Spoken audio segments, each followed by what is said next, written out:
அனைவருக்கும் வணக்கம். வணக்கம் வணக்கம் வணக்கம். ஆண்டோரை சான்றோரை, இன்று உங்கள் முன்னிலையில் கருத்தும் காணவும் என்ற நிகழ்வில் உலக அமைதி பற்றி ஒரு சில நிமிடம் கூறப்போகிறோம். ஆண்டவன் இந்த பூமியை படைத்தானே, அவன் ஆசை போலவே இந்த பூமி அமையலவே. ஆண்டவன் ஆசை இங்கு பொய்யாய் போய்விடில், மனிதனின் ஆசைகள் மெய்யாவது சாத்தியமா?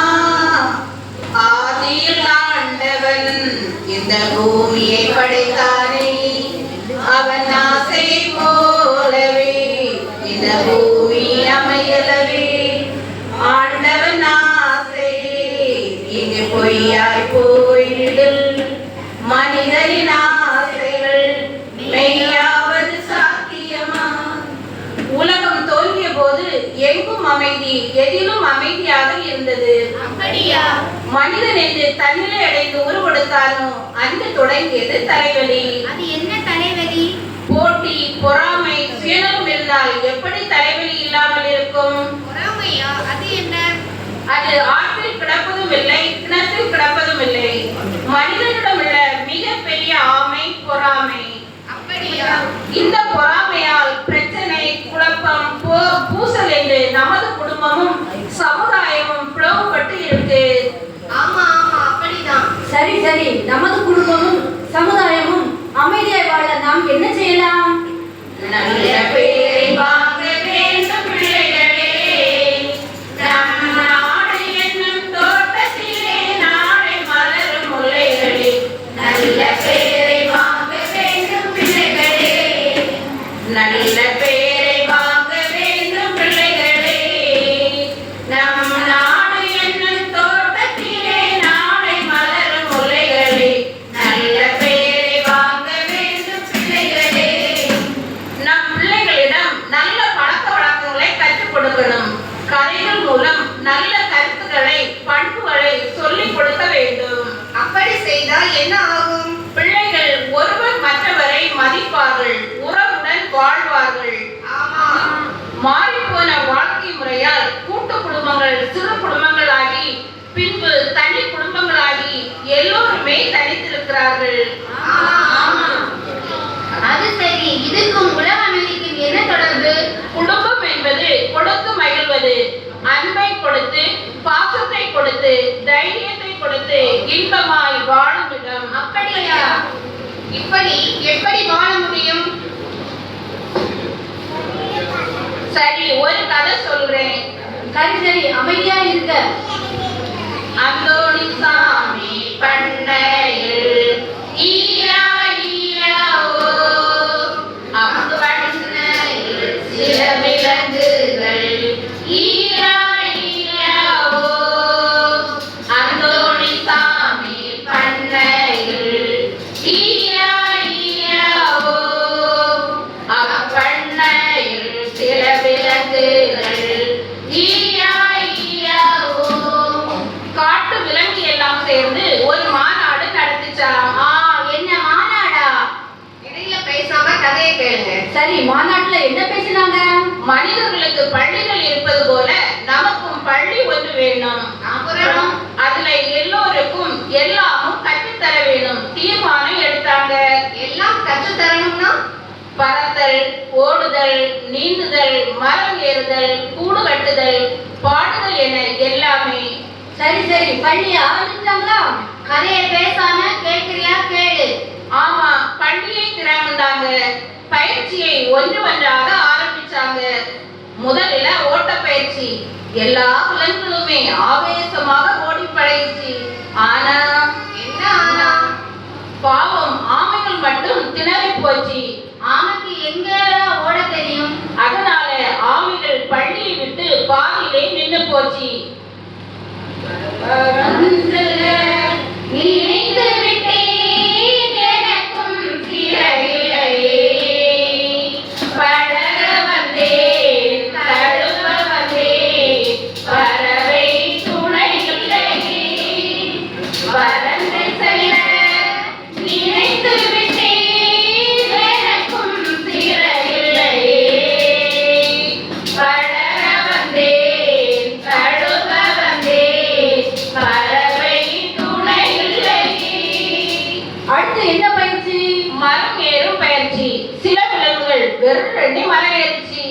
யானைகள் பாடு திணறி பாதியிலே படுத்துட்டு. அப்புறம் என்ன? யானைகளும் பள்ளிக்கு வர்றதை நிறுத்திவிட்டது. அப்புறம் என்ன ஆச்சு? கூடு பின்னும் பயிற்சி நடந்தது. சிட்டுக்குருவிகள் பின்னி எடுத்தன. பின்ன தெரியாத குயில் கூட்டம் பாதியில தப்பி ஓடிச்சு. ஓ, அதோ குயில் காக்கா வீட்டுல முட்டைய போடுன்னு சொல்லுவாங்களா? சரி, கதையை சொல்ல விடு. அப்புறம் பாடும் வகுப்பு பயிற்சி நடந்தது. குயில்கள் போல காகங்கள் பாட முயற்சி எடுத்தன. அதை கேட்க முடியாம எல்லோருமே அவதிப்பட்டாங்க. இதனால காகத்தை மற்ற விலங்குகள் அடிச்சு விரட்டினாங்க.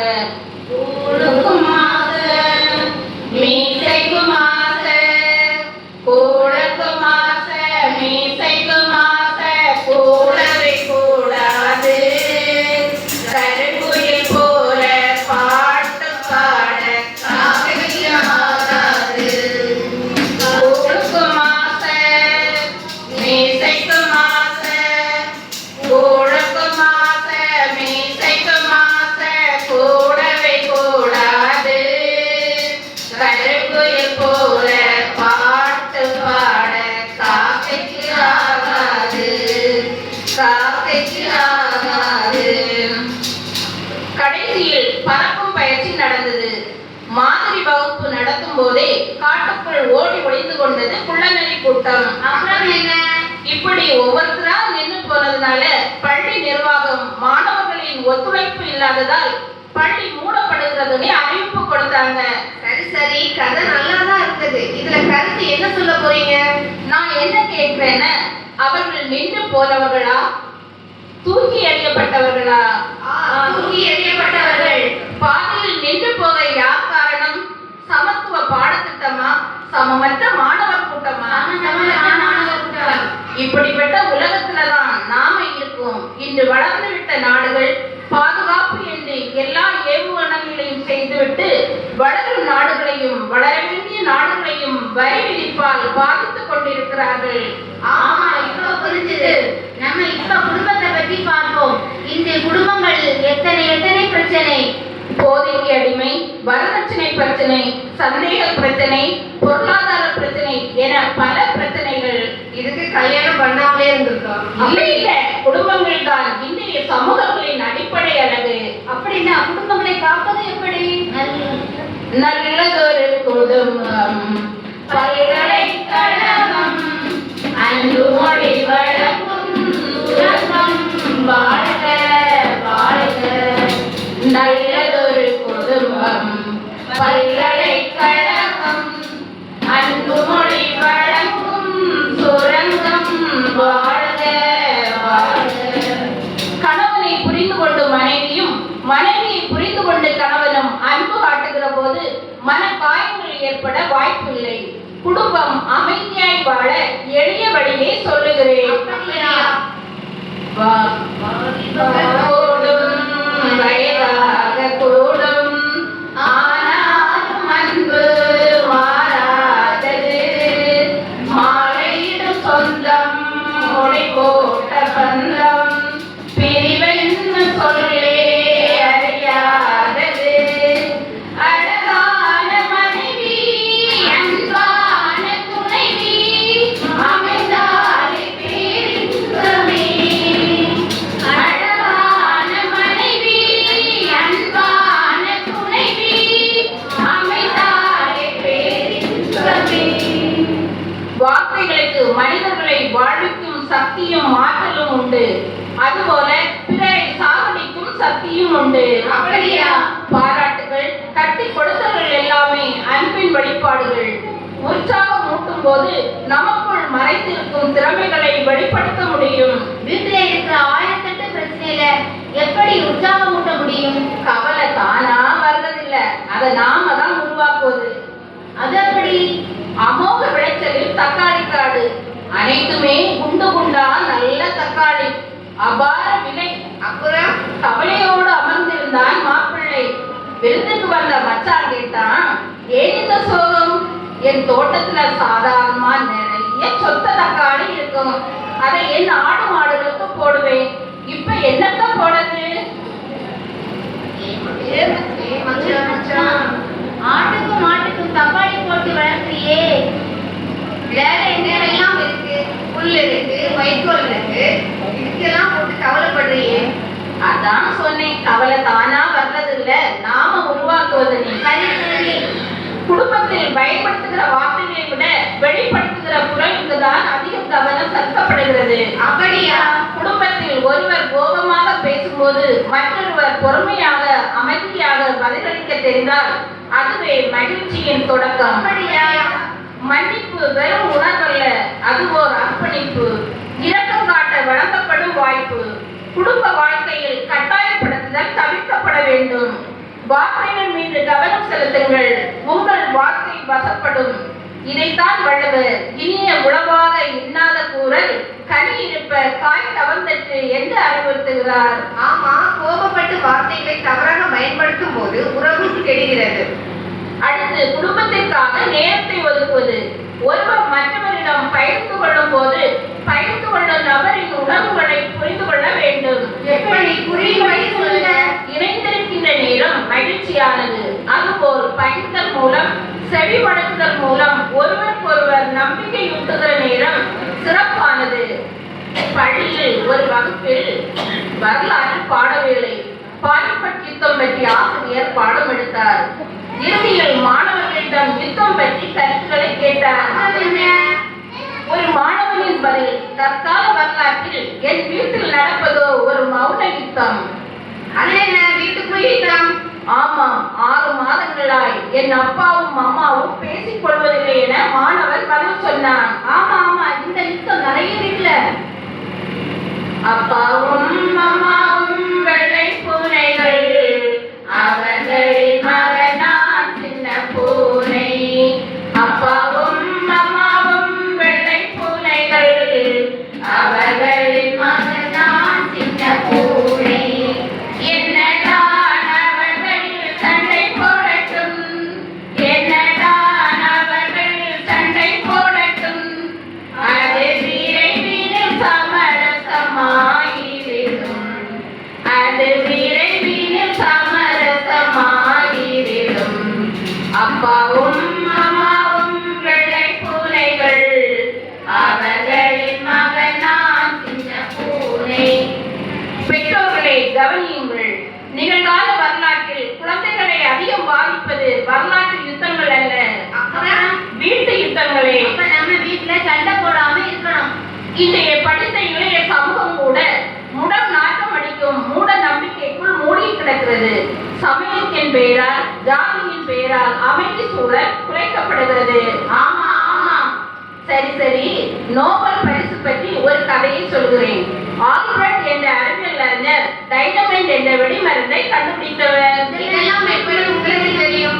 அதுக்குதான் புத்தகங்கள் நிறைய வாசிக்கணும், செய்தித்தாள் படிக்கணும்னே சொல்றது. சொல்லுங்க. ஒரு நாள் அதிகாலை நேரம் வழக்கம் போல செய்தித்தாள் புரட்டினார் விஞ்ஞானி. ஆல்பர்ட் நோபல் மரணம் என்ற செய்தியை படித்து உறைந்து போனார். என்ன, அவரே இருந்து போனாரா? அவரே செய்தியை படிச்சாரா? சொல்றத முழுசா கேளு. உள்ள போட்டிருந்த குறிப்பு இன்னும் அவரை பாதித்தது. அப்படி என்ன இருந்தது? பலரை அழிக்கும் டைனமைட் என்ற வெடிமருந்தை கண்டுபிடித்ததால் இவரை ஒரு மரண வியாபாரி எனலாம். ஐயோ, மரணம் என்னோடு வந்தது, அது நோபல் என்ன வழியில் வந்தது. நான் நினைத்தது இன்று சொந்தமாக மாறிவிட்டது. மரணம் என்ன தூது வந்தது, அது நோபல் என்ன வழியில் வந்தது. வேதனையாய் நான் நினைத்தது இன்று சொந்தமாக மாறிவிட்டது. நொந்து போனார் நோபல். சிந்தித்தார், செயல்பட்டார். அதுதான் இன்னைக்கு உலகமே மதிக்கும் நோபல் பரிசுகள். ஆமா, இந்த பரிசு எதுக்கு கொடுக்குறாங்க? ஒன்று விஞ்ஞான முயற்சிகளுக்கு, மற்றொன்று அமைதி முயற்சிகளுக்கு. இன்று சினிமா கவர்ச்சி அரசியல் ஊடகங்களின் நேரம் முழுவதையும் ஆக்கிரமிக்கிறது. அது இல்லாம ஊடகம் எப்படி இருக்க? மனித உரிமை போராட்டங்கள் வலுவிழந்து கொண்டிருக்கிறது. உண்மை என்பதை ஊடகங்களின் உபயோகத்தால் காணாமல் போய் கொண்டிருக்கிறது. இணையதளங்களில் பிடியில் சிக்கி சீரழியும் இளையோர் கூட்டம், அலைபேசிகளின் ஆதிக்கம் மாநில குடும்ப உறவுகளை சீரழிக்கிறது. போதை தமிழரின் ஈரக்குலையையே பாதித்து விட்டது. இதை எப்படி சரி செய்வது? கிராம மக்களின் கூட்டுறவால் பெண்களுக்கு எதிரான கொடுமைகள் கண்டிக்கப்படுகின்றன.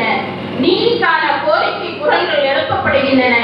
இயற்கை பாதுகாத்தல், மரம் நடுதல், போதைப் பொருள் விற்பனை கூடங்கள் மூடுவதற்கு குரல் கொடுத்தல், காய்கறி தோட்டம், இயற்கை உணவு, வருமுன் காப்போம் என்ற தீர்மானத்தோடு விழிப்புணர்வு ஏற்படுகிறது.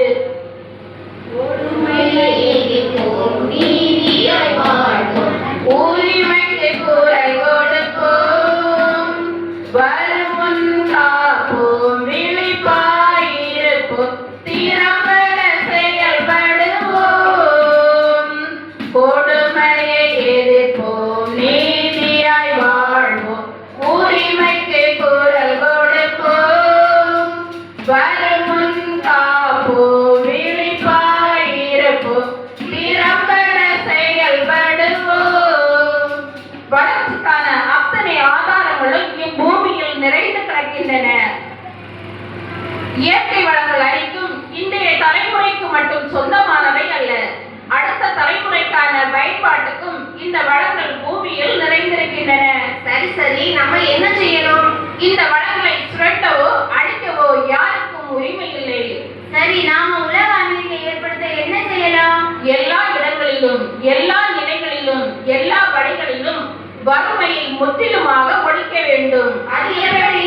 எல்லோருக்கும் வேலை வாய்ப்புகளை உருவாக்கி கொடுப்பது, வேளாண்மைக்கு முக்கியத்துவம், குறிப்பா வளங்குன்றா வேளாண்மையை ஊக்குவித்தல். ஆமா, நல்ல ஆரோக்கியம் மற்றும் நலமாக வாழ நலக்குன்றா உயிர் வாழ்வை உறுதி செய்ய ஊட்டச்சத்து, மருத்துவ வசதியை உறுதி செய்தல்.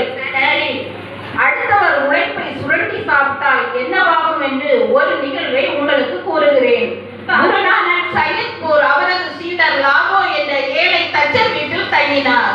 அவர் தந்த உணவை உண்டார். காரணம் இருக்கு. அவ்வூரில் மாலிக் கபோகோ என்ற பணக்காரர் யாகம் ஒன்றை நடத்த குருநானக்கு அழைப்பு விடுத்தார். அப்புறம் குரு கண்டுகொள்ளவில்லை. வெறுத்து போன மாலிக் காரணம் கேட்டார். குருநானக் புன்னகையுடன் மாலிக் தந்த பலகாரத்தை புழிந்தார். ரத்தம் வடிந்தது. ஐயோ, ரத்தமா? பின்பு லாகோ தந்த ரொட்டி துண்டை பிழிந்தார். பால் வடிந்தது. உண்மையை சொன்னார் குருநானக். உண்மையா? உழைத்து உண்ணும் உணவில்